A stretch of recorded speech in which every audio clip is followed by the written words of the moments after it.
Vamos lá, retornando.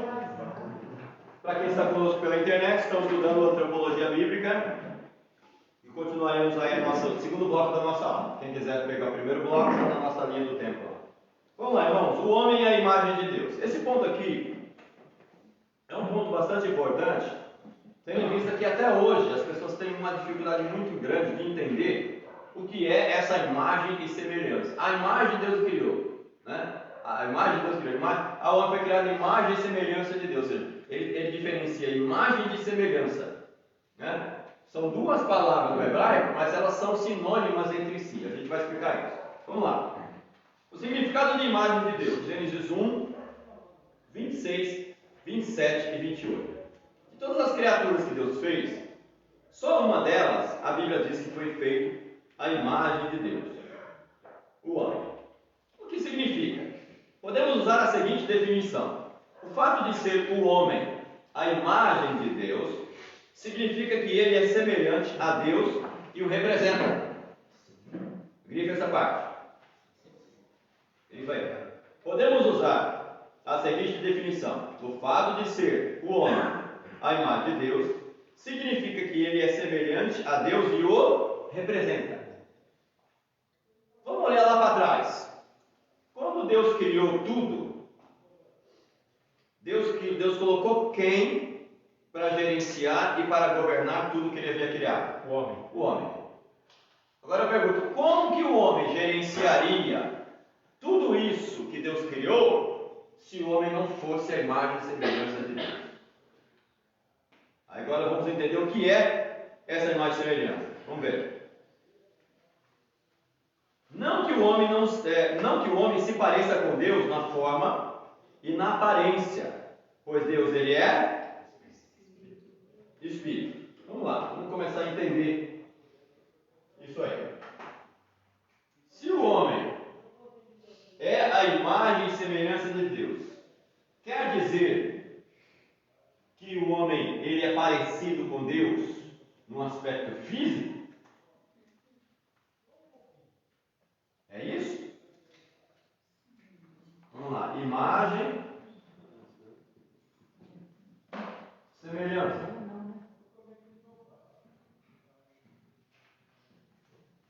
Quando a gente pensa, né, na estrutura física do homem, toda a estrutura física que o homem possui, mão, pé, ouvidos, nariz, olhos.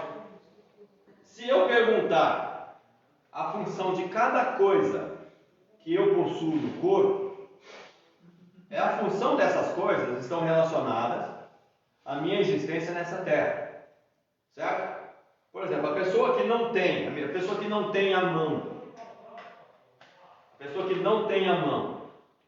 ele é chamado de deficiente. Ele tem uma deficiência física. Ele nasceu sem a mão. Ele vai sobrar uma e ele vai automaticamente ele vai ter que fazer todo o seu trabalho com essa mão. Agora, ele não nasceu perfeito.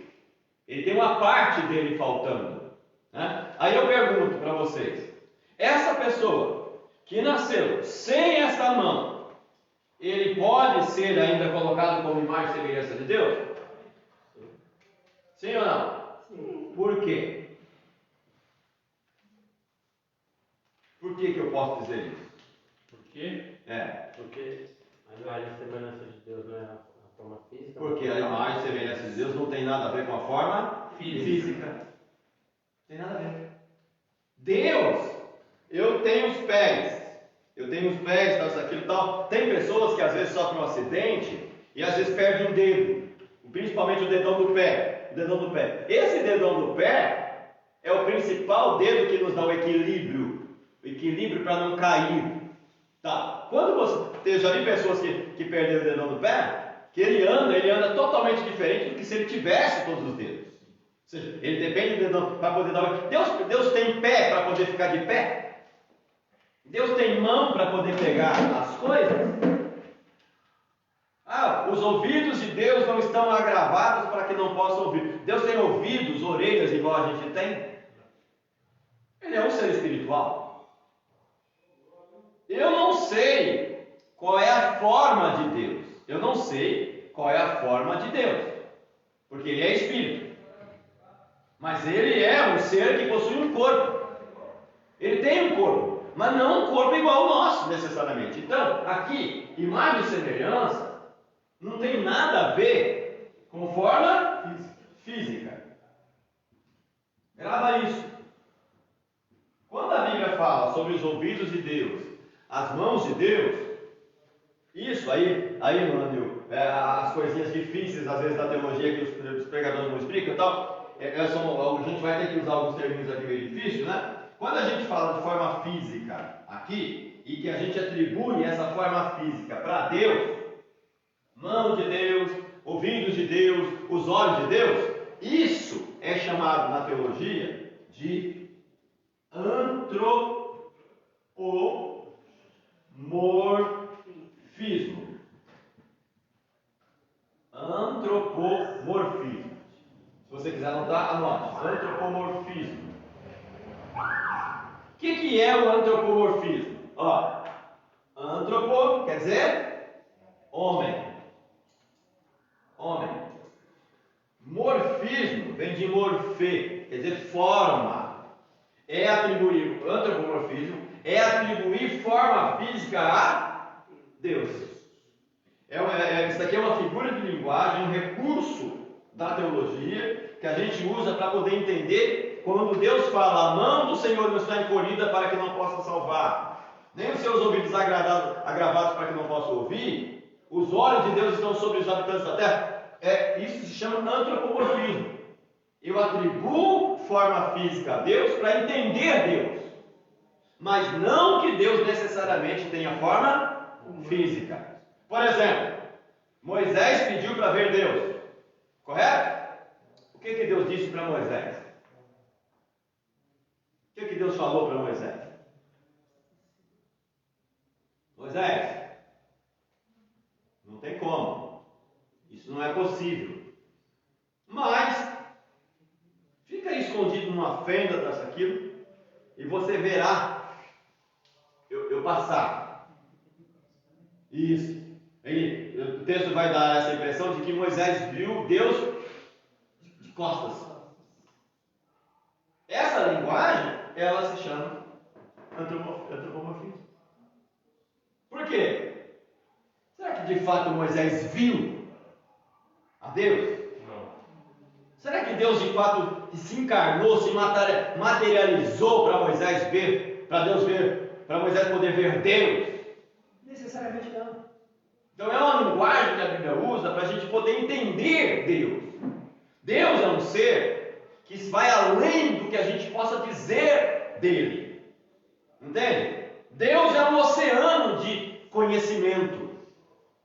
O ser de Deus é um oceano. Eu vou lá para o oceano, vou lá na praia e levo uma garrafinha de água, eu levo um galão de 5 litros, eu levo um galão de 50 litros, levo uma caixa d'água, eu vou trazer o mar para casa. Você pode trazer 1000 litros de água numa caminhonete com água do mar. Você trouxe o mar para casa? Não. Você trouxe o quê? A água do mar. Você trouxe água do mar. Você trouxe parte, um pouquinho de água do mar. Deus é assim. Eu posso mergulhar nele. Eu posso mergulhar nele. Mas se eu tiver a parte dele, o máximo que eu posso tirar de Deus é um pouquinho dele. Por quê? Deus ele vai além do que eu posso dizer sobre ele. Você pode dizer tudo sobre Deus. Depois de você dizer tudo sobre Deus, que acabar o seu vocabulário, acabar as palavras, ainda vai faltar coisa para dizer. E talvez você não encontre palavras. Agora, aí entra. O homem foi criado à imagem e semelhança de Deus. Então, se essa imagem e semelhança não tem nada a ver com a forma física, tem a ver com o quê? Moralidade. Moralidade.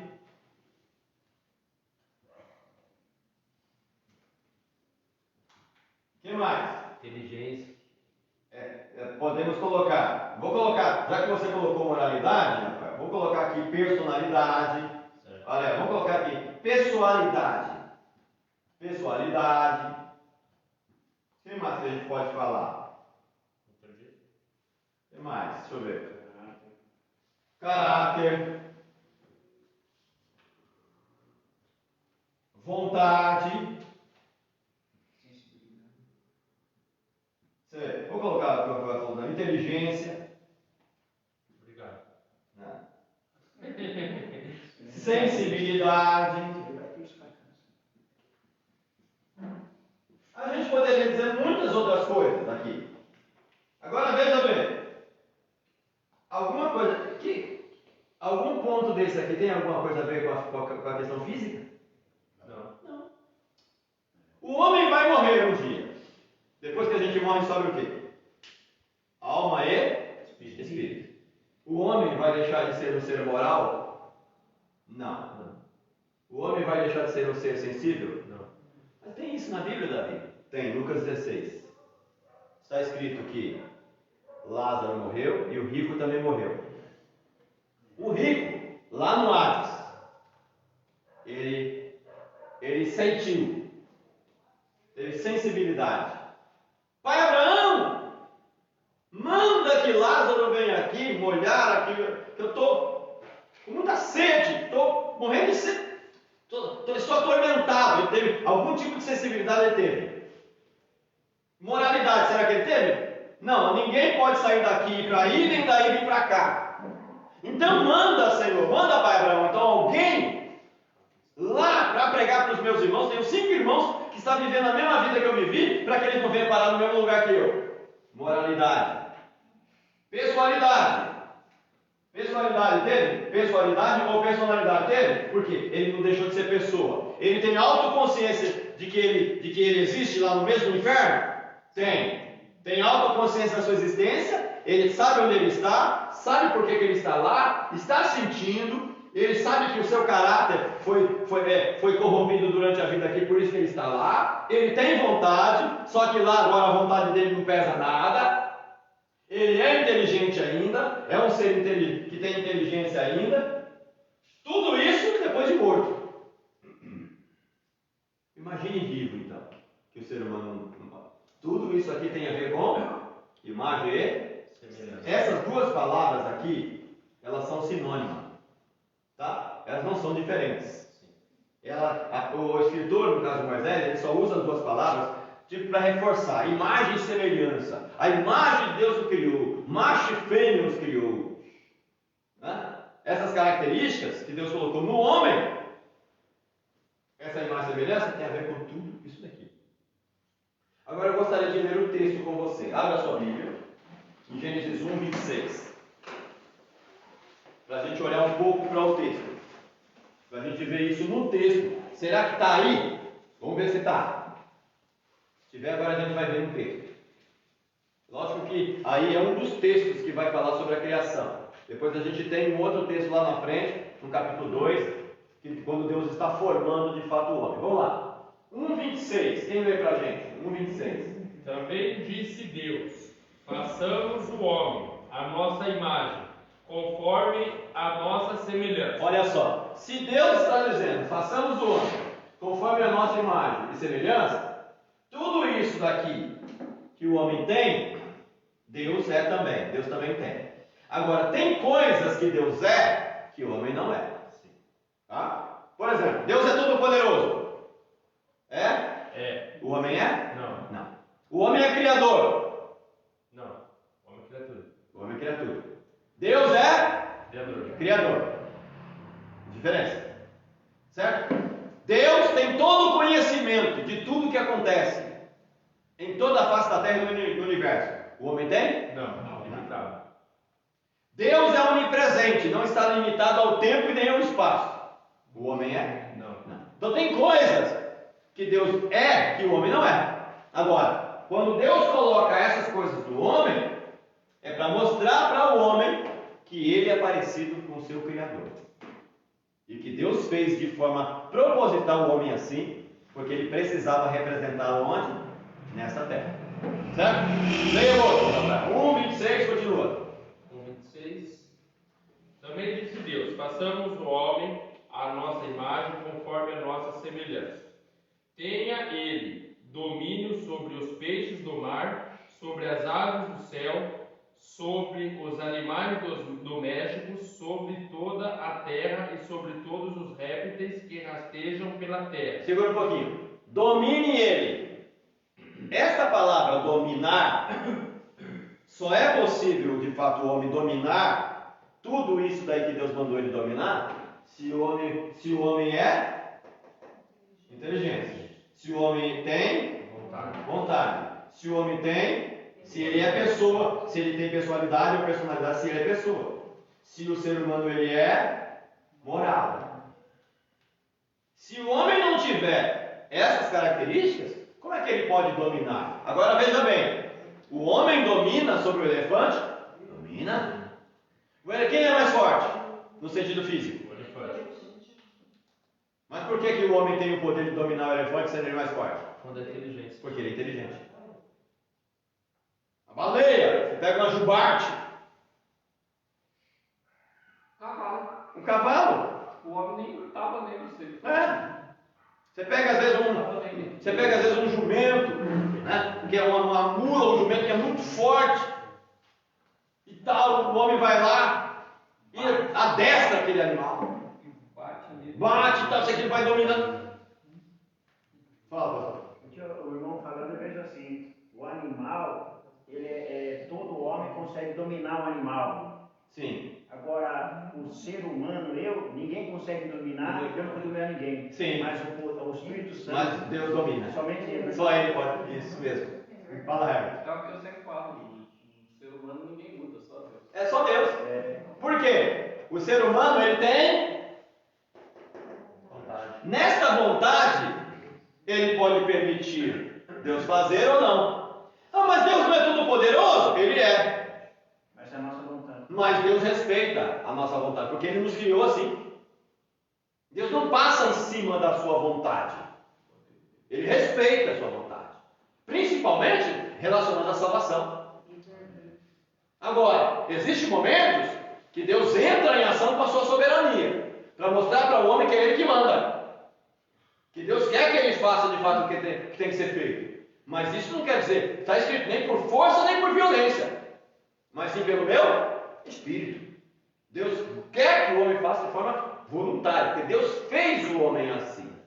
Agora o homem tem vontade, ele escolhe. No caso de Jonas ali foi a soberania de Deus? Foi a soberania de Deus, mas mesmo assim, quando Deus mostrou para Jonas que ele tinha o objetivo específico para ele naquele momento, o restante foi Jonas que foi sozinho.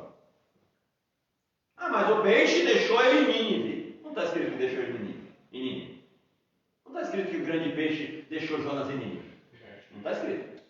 Mas a primeira parte foi a soberania de Deus. Soberania de Deus. Porque na primeira parte ele Sim. escolheu ao contrário. Sim. Agora, é interessante, pastor Fábio, que mesmo assim, ele poderia ter rejeitado. Deus pode matar um homem tentando obrigá-lo a fazer tal coisa e ele pode rejeitar. Ele pode. Moisés rejeitou. Moisés culpou Deus. Ele rejeitou. E mesmo nem só por isso Deus deixou de fazer o que tinha que ser feito. Agora, com Jonas, é um caso específico. Ao mesmo tempo que em Jonas você vê a soberania de Deus, que de certa forma levou Jonas a estar em Nínive, a mesma coisa não acontece quando Deus tem que salvar o povo. Este povo não sabe distinguir entre a direita e a esquerda. Aí Jonas prega e depende de quem fazer a escolha de aceitar ou não a pregação de Jonas. O próprio povo, olha a vontade do povo. Mas Deus não poderia ter obrigado também? Deus obrigou Jonas a ir. Nesse sentido a soberania valeu. Mas no que diz respeito à salvação, ele não obrigou ninguém a ser salvo. Agora, a gente tem que dizer isso. Que Deus tem prazer que a gente faça as coisas de forma voluntária. Mas em alguns momentos a sua soberania é em ação. Não para nos obrigar, para nos ensinar que era a vontade dele que ele deveria ir. Jonas foi vomitado pelo grande peixe na praia, onde havia praia. Nínive não tem praia. Ele teve que caminhar o restante, ou pegar um cavalo, alguma coisa, para chegar lá onde deveria estar.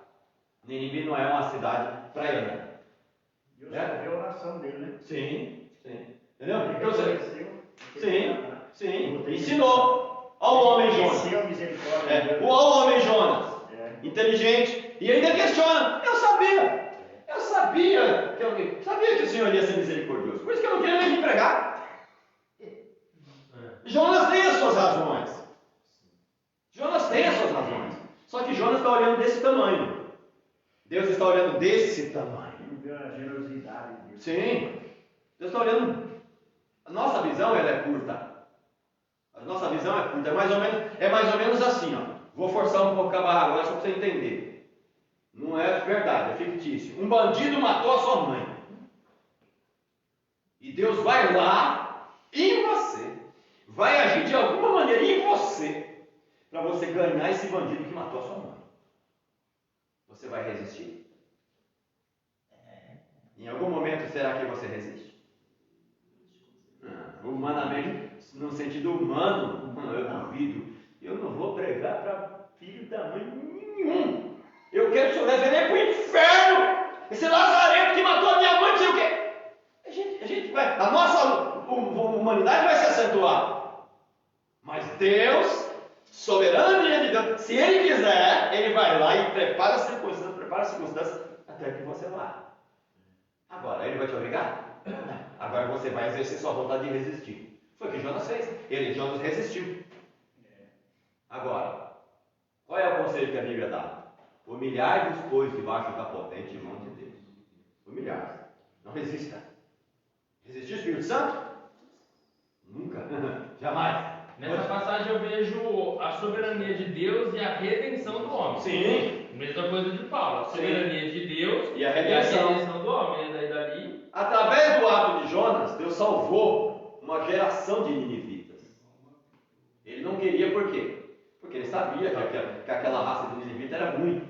Os ninivitas, quando capturavam seus inimigos, eram um dos poucos povos que não permitiam que seus inimigos sobrevivessem. Pilhava tudo, e matava tudo, e matava ainda judiando. A gente chama de escalpo. O escalpo que os índios faziam, esse negócio todo, que é arrancar cabelo com pele e tudo aqui, ó. Os ninivitas já faziam isso, eles cortavam uma parte aqui, ó, eles faziam um corte nessa parte aqui e puxavam o couro para trás assim. Eles eram ruins demais, eram uma nação ruim demais. E Jonas sabia que os seus antepassados tinham sofrido muito na mão deles. Pois Jonas, por isso nós não queríamos. Agora, não está em jogo aqui os seus ressentimentos, Jonas, do que aconteceu. Está em jogo a minha vontade. Tem um povo aí que precisa ouvir a minha palavra, um povo que não sabe distinguir entre a direita e a esquerda. E quando Jonas prega, todo o rei, os animais, todo mundo jejua. Olha só como que ecoou a pregação de Jonas. É lógico que tem toda uma história por trás, né? Tem toda uma história por trás do porquê que esse povo ouviu a pregação de Jonas desse jeito. Não vou dizer isso aqui, né? Mas que eles ouviram dele. Certo? O 28, Rafael. Acho que seria o 27 para agora. Isso. Não, vou ler o 27 agora. Criou Deus, pois, o homem, a sua imagem, a imagem de Deus o criou. Homem e mulher os criou. Quem é parecido com Deus? O homem e a mulher. Nesse sentido, olha só, se fosse forma física, eu teria que fazer uma pergunta muito besta. Deus é masculino ou é feminino? Deus não é masculino nem feminino. Deus é um ser assexuado. Deus é um ser que não tem como definir quem ele é. Deus não desce ao nível da sexualidade, da diferença entre homem e mulher. Por isso está escrito, macho e fêmea os criou, porque tem a ver com essa questão aqui, ó. Não com essa questão biológica. Está acima disso. Continua. E Deus os abençoou e lhes disse: sede fecundos, multiplicai-vos, enchei a terra e sujeitai-a. Dominai sobre os peixes do mar, sobre as aves dos céus e sobre todo o animal que rasteja pela terra. Tá vendo? Dominai, sujeitai. Como que o homem pode fazer isso? Se Deus não dá a capacidade para o homem fazer isso. Na cultura judaica, normalmente, é lógico que quando o Gênesis foi escrito, eu não sei se dá para a gente entender dessa forma, mas normalmente, dentro da cultura judaica, quem dá nome é porque tem o poder sobre quem está sendo nomeado. Por exemplo, quem inventou a cadeira deu o nome dela de cadeira. Então, esta pessoa ele tem o poder sobre a cadeira, porque foi ele que criou a cadeira. Então, de certa forma, ele tem o direito de colocar o nome nela. Vamos usar isso como exemplo. Adão vai ter que colocar o nome nos animais. Em primeiro lugar, para colocar nome em todo animal precisava de inteligência. Agora, você vê, ele precisa de inteligência, capacidade, habilidade para poder fazer isso. E quando ele faz isso, demonstra que, de certa forma, todos os animais que ele coloca nome é como se Adão tivesse o poder sobre eles. Por isso está escrito: dominai, sujeitai. Por quê? Toda a criação foi criada para quem? Para o homem. No capítulo 2, o próprio Deus vai dizer: toda erva do campo, todo alimento, toda árvore frutífera, tudo é para vosso alimento. Ou seja, tudo é para a sua subsistência. Adão e Eva é chamado de coroa da criação. Se é coroa da criação, tudo que existe ao seu redor é para ele. Era para ele. Ou seja, a imagem e semelhança está aí. Só um ser, a imagem e semelhança de Deus, que poderia dominar sobre tudo isso que Deus havia criado. Certo? Vamos lá. Vamos entender agora, um pouquinho melhor aí. O que isso significa? Terceira linha do ponto a imagem de Deus. O que isso significa? Podemos usar a seguinte definição: o fato de ser o homem a imagem de Deus significa que ele é semelhante a Deus e o representa. Só um ser parecido com ele poderia representá-lo. Olha só que interessante. Você se parece com Deus muito mais agora do que antes.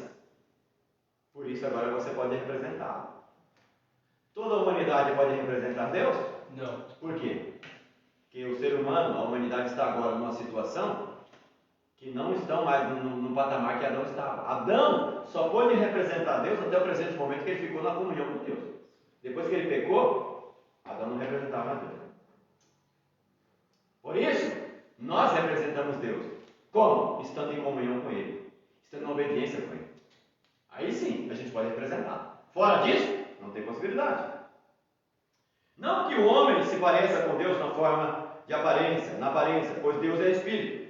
O homem é parecido com Deus em seus atributos morais: vontade, consciência, inteligência, liberdade, capacidade de raciocinar-se, autoconsciência e etc. Quando a Bíblia descreve Deus como que possuindo mão, pé, olhos, ouvidos, etc., não significa que Deus seja de fato assim. Esta é uma forma de descrever Deus de maneira que nós o entendamos. Isso na teologia é chamado de antropomorfismo, que seria o quê? Atribuir a Deus uma forma humana. Quando diz respeito a entender Deus como possuindo sentimentos ou emoções humanas, parecido com os nossos, denominamos isso na teologia de antropopatismo. Ou seja, não entristeçais o Espírito Santo. O Espírito Santo pode se entristecer como você? Quando você se entristece, o que acontece com o seu espírito, com a sua alma? Você fica triste, abatido, cabisbaixo, às vezes lágrima, tal, você fica desanimado. Aquilo abate o seu ser interior, não é? Quando o Espírito Santo de Deus fica triste, ele fica assim? Não, o Espírito Santo é Deus. Ele é imutável. Deus é imutável, ele não muda. Ele não sofre alteração de humor. Quando a Bíblia vai falar sobre a tristeza de Deus, a alegria de Deus, a nossa força, tal, quando a Bíblia vai atribuir sentimentos e emoções a Deus, isso é uma maneira de entender Deus a partir da ótica humana. Como que nós entenderíamos Deus se não fosse nessa ótica? E isso na teologia chama de antropopatismo, né? Você vê, se antropomorfismo, morfismo, quer dizer forma, antropopatismo, fala de empatia. Empatia tem a ver com sentimentos, emoções, né? É empatia. O que é empatia? Ó, empatia, se colocar no lugar do outro. Né? Empatia, então a palavra apatia aí vem de emoções, sentimentos. Então quando você fala antropopatismo, seria uma palavra na teologia que significa atribuir sentimentos e emoções humanas a Deus, como se ele fosse homem. Mas não que ele seja. Lembra aquele textinho clássico, pastora? E arrependeu-se Deus de ter feito? Então, quando a gente ouvir um pregador falar que a gente entristece o Espírito Santo, é mentira, né? Agora, é mentira por quê? Depende da colocação, né? Vamos falar melhor, pastor. Não que não seja verdade. Agora, tem que explicar como que de fato você consegue entristecer. Ou seja, na verdade, quando a Bíblia diz: não entristeçais o Espírito Santo de Deus, no qual fosse selados para o dia da redenção, como é que eu consigo entristecer o Espírito Santo? Fazendo coisas que desagradam a ele. Fazendo coisas que não estejam de acordo com a sua vontade. Pecando. Agindo fora da vontade dele. Então isso entristece. Agora, isso é verdade. Agora, não quer dizer que o Espírito Santo, de fato, tenha se entristecido como nós nos entristecemos. Isso é uma força de expressão que a Bíblia usa para mostrar que nós estamos desagradando a Deus, desagradando o Espírito Santo. E isso pode, e é interessante, o escritor diz: e não entristeçais o Espírito Santo de Deus, no qual fosse selados para o dia da redenção. Se o autor está colocando a tristeza em relação ao Espírito Santo, junto com selar para o dia da redenção, é que ele está dizendo: você pode perder a salvação dependendo dessa tristeza que você provoca no Espírito Santo. Essa tristeza tem a ver com transgredir o mandamento de Deus, fazer a vontade de Deus, fazer o contrário da vontade de Deus, etc. Entendeu? Então a gente tem que estar atento. O mesmo que o escritor também vai citar a respeito de que o Espírito Santo tem ciúmes. Isso! Aí qual é a forma de ciúmes para nós? Não é ciúmes. A gente vai pensar ciúme, né? Que ciúme é esse? Humano? Não pode ser. O ciúme na área humana é quase uma doença. Para Deus seria o quê? Zelo.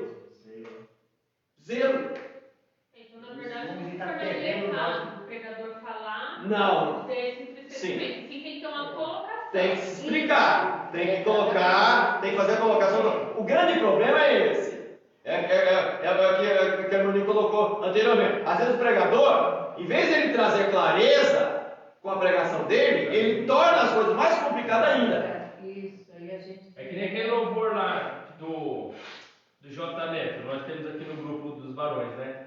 Fala: sei que tem ciúmes, sabe esse louvor? Né? Da minha adoração. Esse ciúmes não é ciúmes do homem, né? Não, é zelo. Zelo. Ciúme de Deus é zelo. É que não é complicado a gente entender de que Deus, o Espírito Santo, enfim, é escancarado em dizer: eu quero vocês separados do pecado, separados para mim. Ou seja, não vai adiantar, como Deus sempre fazia com relação ao Antigo Testamento do povo de Israel. Quando a coisa estava feia, eles iam para Deus. Quando a coisa melhorava, eles iam para a idolatria. Ou seja, eles tinham que decidir o que queriam da vida. Deus exige o quê? Zelo. Agora, sempre que a gente pensar, pastor, nessas questões todas, a gente tem que entender o quê? No segundo bloco, no primeiro bloco eu coloquei o quê? Que Deus ele é autossuficiente. O que é ser autossuficiente? É se bastar consigo mesmo. É se satisfazer consigo mesmo. Deus não depende de ninguém para acrescentar nada a Ele. Está escrito: quem primeiro deu a mim para que eu desse a outro? Quem primeiro deu para mim alguma coisa para que eu desse a outro? Ou seja, tudo quanto Deus dá é porque é dele. Está escrito que pela fé nós entendemos que os mundos foram criados pela palavra de Deus, de maneira que o que é visível, palpável, veio daquilo que não se vê. Ou seja, tudo é criação de Deus. Então, tudo é dele. Deus está triste. a gente tem que. O grande problema é isso. Às vezes o pregador aqui, ele não consegue, às vezes não sabe. E quando sabe, às vezes não consegue colocar de maneira clara para que a igreja entenda o que ele está querendo dizer. Por isso, as pregações complicadas, difíceis, elas não têm que ser pregadas. Deixa a parte complicada para uma aula onde você possa parar, o aluno possa perguntar, anotar. A pregação, você tem que trocar em miúdos as coisas, para as pessoas entenderem o que você está falando. Agora, está escrito: ouvir e a vossa alma viverá. Ouvir quer dizer entender. Quem tem ouvidos, ouça o que o Espírito diz. Tem gente que ouve, mas não entende. Tem gente que ouve, mas não entende. É o que? Entender. Ouça, entenda o que o Espírito está dizendo. Agora, como? Aí eu pego lá de novo o eunuco da rainha de Candace, indo para a sua terra, e Deus dizendo para Filipe: Filipe, achega-te a carruagem, vai para casa que está deserta. Aí quando Filipe chega, aí Filipe pergunta, qual foi a pergunta que Filipe fez para o eunuco? Qual foi a famosa perguntinha? Como saberei se ninguém... Não, a pergunta que ele fez para o eunuco: entendes tu o que lês? Ele estava lendo. Eu não estava lendo. 53 Isaías na mão, estava lendo. Você entende o que você lê? O que ele diz? Como entenderei se não tem quem? Me explique. Me ensine. Não, porque eu falo assim, porque como teve essa pregação e a pessoa falou isso, eu comentei em casa com meu esposo. Agora tenho que me vigiar, porque agora eu vou ficar com medo de eu entristecer o Espírito Santo, do modo que ele falou. Não, fique em paz. Você entendeu? Fique em paz. A gente precisa saber. Fique em paz por quê? Eu vou perguntar. Ó, pastora, zelo é bom. A senhora é pastora, a senhora está ajudando o pastor. Zelo é bom. Não é ruim, não. Porque dá medo, né? Não é que não tem que ter medo. Agora, a senhora tem que fazer o quê? Todos os seus questionamentos em relação ao que se fala, tem que pautar esses questionamentos na palavra. Se o pregador, ele tem que pregar de acordo com a palavra, o crivo para que eu possa julgar o que ele falou é através também da palavra. A Bíblia diz o quê? 2 ou 3 profetizem e o restante julgue. Como que eu vou julgar? Baseado em qual verdade que eu vou julgar? Na palavra de Deus. Não é o meu questionamento, não é a minha maneira de entender, não é o que eu penso, pastor, é o que a palavra diz. Isso não é ruim, não. É bom. Porque quando eu não entendo, ou eu vou atrás dos meus filhos ou atrás do marido. Tem a primeira coisa do Luiz, aí eu vou no pastor lá. Sim. Mas se ele não entendia também o que ele falou, eu vou atrás dos filhos. É assim que eu faço. Tá certo. Né? Tá certo. Só que essa questão aí, eu acho que eu não perguntei pro Rafa. Mas eu acho que também não perguntei pro Luizinho, não. Só perguntei pro pastor, eu não achei Não achou a resposta cabível, né? Mas olha, pastora, gente, isso é ser crente bereano. Paulo passou por Bereia, e depois passou por Tessalônica e passou por Bereia. Está escrito em Atos. Em Tessalônica, ninguém queria ouvi-lo, expulsaram com essa aqui e tal. Mas quando ele passou por Bereia, Paulo falava e eles olhavam nas escrituras para ver se era assim. Você ser crente bereano é bom. Opa, está na palavra? O pregador, ele é servo da igreja. Ele é servo de Deus, mas ele também é servo da igreja. Ele tem a obrigação de servir o melhor. O meu cargo aqui, eu sou professor agora, estou lá encaixado em Efésios 4:11. Eu só existo por causa de vocês. Porque antigamente, nas igrejas antigamente, quando o pregador estava pregando, a maioria estava com a Bíblia lá.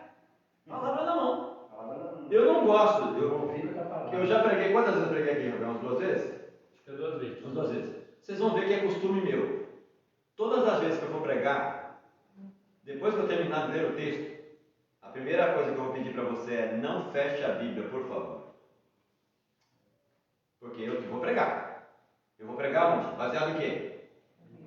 Como que você fecha a Bíblia? Se eu vou pregar a Bíblia ou você fecha a Bíblia? Como é que você vai entender o que eu estou falando se você fecha a Bíblia? Né? Mas eu tenho que ouvir, pastor. Tudo bem, você tem que ouvir. Mas em determinado momento eu vou ter que ler o texto. Você tem que ler comigo também.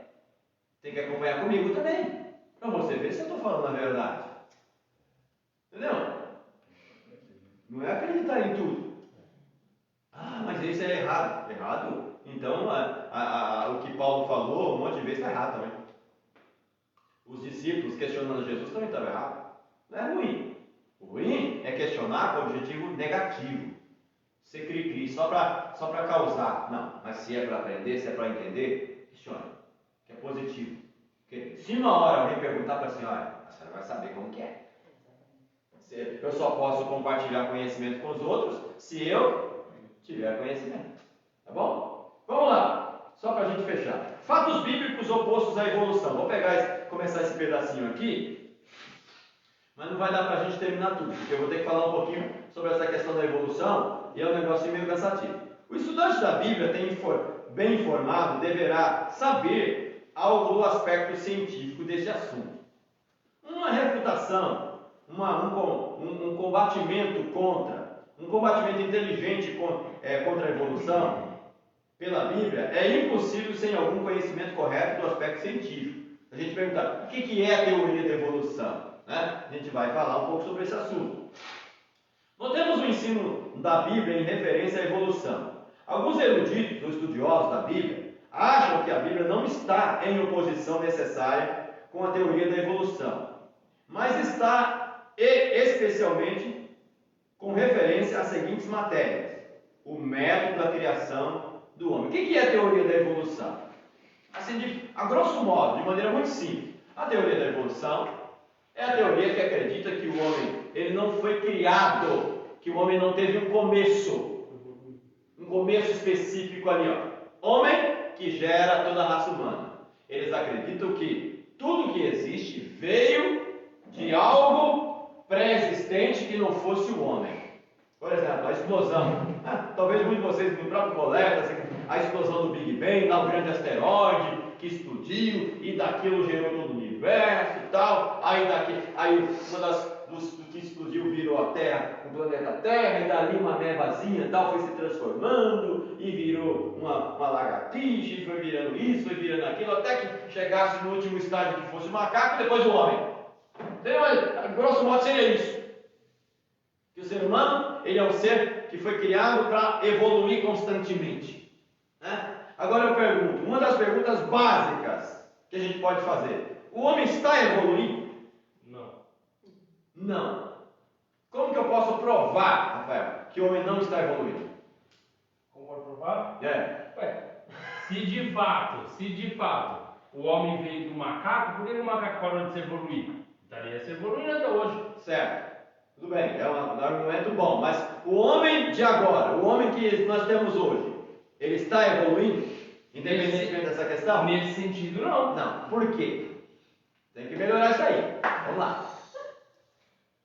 Fala então, fica me olhando aí. Não, nada melhor. Vamos lá. Porque nada melhor. Porque nada? Melhor. Aonde está, pastor?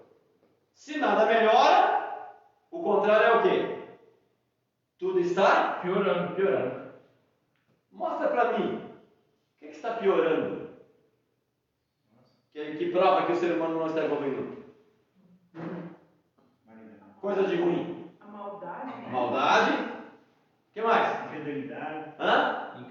Incredulidade, infidelidade. Gratidão. A imoralidade, a ingratidão. Desamor. O desamor. A criminalidade. Criminalidade.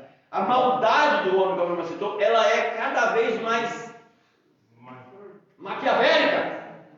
Ué, se a teoria da evolução é verdadeira, o homem, no sentido moral, ele não deveria descer a escada, né? Ele não deveria descer os degraus da escada. Ele deveria o quê? Subir. Ele está subindo? Moralmente falando, está piorando cada vez mais. Agora, a inteligência do homem, ela tem se desenvolvido cada vez mais. Mas para o bem ou para o mal? Para o mal. Então aí é porque a gente pergunta, quando você olha para as Escrituras, a gente vê Deus criando o homem. Faz o boneco, está debaixo aqui, sopra sobre ele, que é o Espírito sobre ele se tornou alma vivente e tal. Ou seja, é assim que a Bíblia mostra. Cria o homem, Adão, cria Eva, a mulher, e depois desses vem toda a humanidade, toda a espécie. E o Rafael fez uma colocação boa. O macaco é um tronco genético. É uma criatura. Você tem diversos tipos de macaco, tal, isso aquilo, tal, isso aquilo. Não sei se tem diferença entre tronco genético neles, tal, isso aquilo, mas é uma espécie. É uma espécie. E não sai daquilo. Não deixa de ser aquilo. Por mais astuto, por mais assim esperto que um animal possa ser, ele não faz com a mesma inteligência que um ser humano faz. O macaco pega um coco, pega uma pedra e vai bater no coco, para tentar tirar a carne dentro do coco, né? Tal, de maneira rústica. O ser humano sabe fazer isso também? Sabe, mas o ser humano sabe fazer melhor. Mais prático. Taca no chão. De forma mais inteligente. O animal taca no chão. Né? O ser humano pega o quê? Pega um coco verde, ele criou a faca, criou o facão, criou aquele negócio que faz o buraco, isso aqui, taca lá o canudinho por dentro. O macaco vai fazer essas coisas? O outro coco agora é só dentro do congelador e solta tudo. Olha só, isso é inteligência. Então o ser humano, ele é um ser inteligente. O animal parou. Se de fato a evolução existe, então o animal parou ali. Não sai daquilo. Você pega um elefantão, você pega lá uma corrente, amarra no pé dele, você pega lá, coloca numa árvore, dessa aqui e tal. Um elefante não consegue derrubar uma árvore. Um elefante, por mais grossa que a corrente seja, tonelada, se ele der um solavanco com o pé, ele não arranca aquela corrente. Mas o ser humano consegue adestrar, dominar o animal a ponto de colocar uma cordinha nele e ficar lá. O cavalo, você só joga a corda lá, às vezes você só joga a corda lá do animal, sabe que a corda está ali, ele se acostumou de que se a corda está ali, ele tem que não pode sair dali. Se a corda estiver solta, ele pode sair. O animal não sai disso, o ser humano não. Inteligente cada vez mais. A ciência. Ciência. A mente Mente humana é fantástica. Ela avança. Mas o problema é que a ciência avança, o ser humano é inteligente, só que cada dia que passa usa isso para o mal, para dominar, para vender. É o capitalismo. O homem caiu, pecou, caiu. E quando na queda do homem, a primeira coisa que o homem fez na sua queda foi fugir de Deus, se esconder dele. Que aquele mesmo ser que descia todos os dias, na viração do dia, e Adão talvez era como um filho que tinha o prazer de correr para os braços do pai, para ver o pai, para conversar com ele, quando peca é o primeiro que se esconde. Segundo, e antes de se esconder, o que ele faz? Ele tenta resolver os seus próprios problemas. Mas antes de pecar, Adão não resolveu os seus problemas. Quem resolveu os problemas dele era Deus. Ele vai lá, costura a folha de figueira, se cobre dessa aqui, ou seja, agora está resolvido. Deus não vai nem perceber que a gente pecou. São os vestidos. Mas ele foge e quando aparece para Deus, por que você está escondendo esse gato? A mulher que tu me deste me deu o fruto e eu comi. E nós percebemos que estávamos nus e nos escondemos. Mas quem te mostrou que você estava nu? A mulher que me deste. O ser humano cai do estado de perfeição para o estado de imperfeição. Depois disso, o ser humano nunca mais foi o mesmo. Aí, a tentativa de Deus é o quê? É de fazer com que o ser humano volte a ser o que ele é, o que ele foi antes. Mas quando isso vai acontecer? Só quando Deus arrebatar a sua igreja. Pastor, pode falar. O Adão e Eva, quando se pecaram, eles procuraram cobrir os seus pecados da maneira deles, né? Sim. E antes, quando que Deus matou o cordeiro, fora. Né? Isso é evolução? Isso é um regresso, isso é retrocesso. Não é bom. Na aula que vem, nós vamos continuar e vamos falar agora sobre o método de criação do homem. Vamos falar um pouquinho sobre essa questão. Se vocês puderem assistir alguma coisinha no YouTube, eu vou ver se eu consigo achar algum videozinho de explicação do que é evolução, do que é evolucionismo. Vou colocar no grupo só para vocês assistirem um videozinho curto, 5, 10 minutos, só para vocês entenderem o ponto de vista científico do que é a teoria da evolução. Aí a gente, na aula que vem, a gente vem, vamos falar sobre o método da criação do homem a partir da Bíblia, para vocês entenderem o que a Bíblia diz que é oposto ao pensamento da ciência. Tá? Vamos fazer isso aí. Bom? Se o senhor achar também, professor, às vezes pode ser legal, porque na ciência existe a macroevolução e a microevolução. Caso achar os dois. Pode colocar também, se vocês quiserem procurar, isso também procurem. Tem vídeos no YouTube de cientistas que falam sobre isso, para vocês entenderem o que é isso e vocês compreenderem a importância de compreender isso para entender a criação. Está escrito, no princípio criou Deus, céus e a terra, ponto. Deus criou. Nada foi explosão. Está escrito daquela maneira. Se a gente é crente, acredita na Bíblia, é o que está escrito lá. Certo? Agora, qual é o outro ponto de vista? Vamos entender o outro ponto de vista para a gente ver como que a gente pode explicar o nosso. Tá bom? Tudo bem? Tranquilo? Vamos agradecer a Deus. Quer tirar a oferta? Vai ficar bom? Vamos, sim. Agora sim. Quem está conosco pela internet, vou concluir agora. Deus abençoe sua vida, tá bom? Obrigado por nos assistir.